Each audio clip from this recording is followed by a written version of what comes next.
Okay, good morning everyone. So I'm back, your Sir JL, your mathematics teacher in this channel. So don't forget children to like, share, subscribe in this video. Okay, so what we are going to do now children, so I would like to continue our topic about fraction. So last vlog, I will discuss about fraction, the additions and subtraction, but this time I will teach you how to solve the fraction using multiplication and division. Okay, children, if you are ready, so let's move it.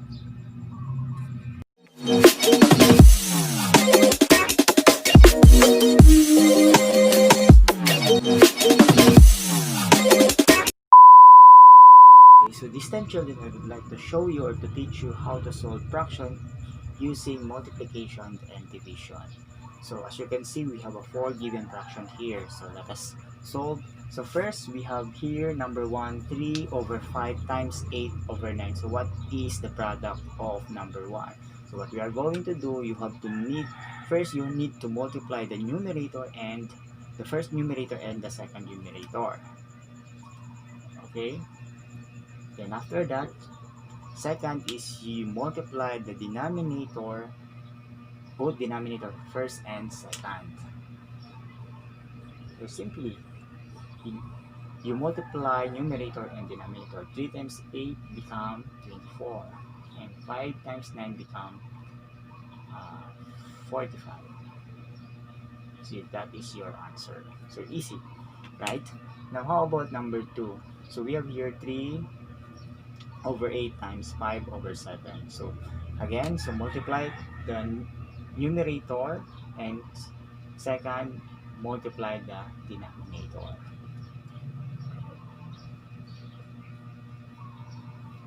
So 3 times 5 become 15 and 8 times 7 become 56. So this is your answer.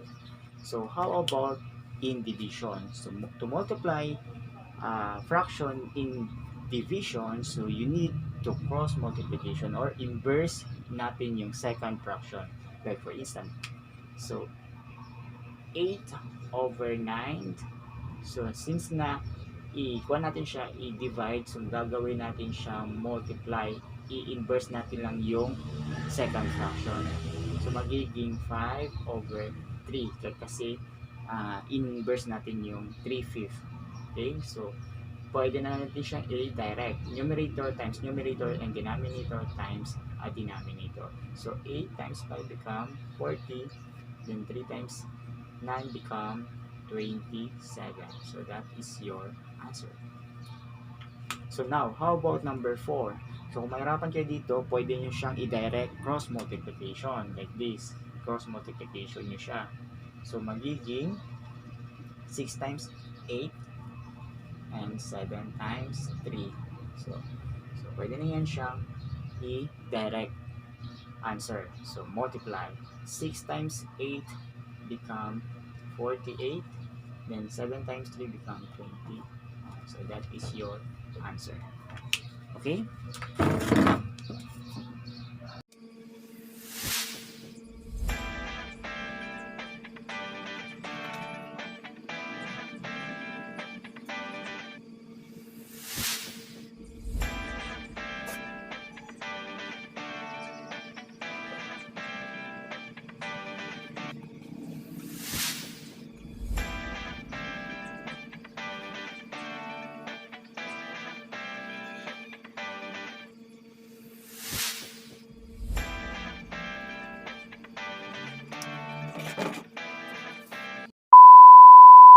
Okay, so children, so try this in your house.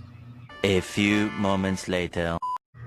Okay, children, so hindi pa yan nagtatapos ang aking pagtuturo ng fractions. So maybe in my part 3, I'll give you some another putahe. Wow! Solve ng Ang isang lupit mixed mo! number ng fraction. Okay? Or improper fraction.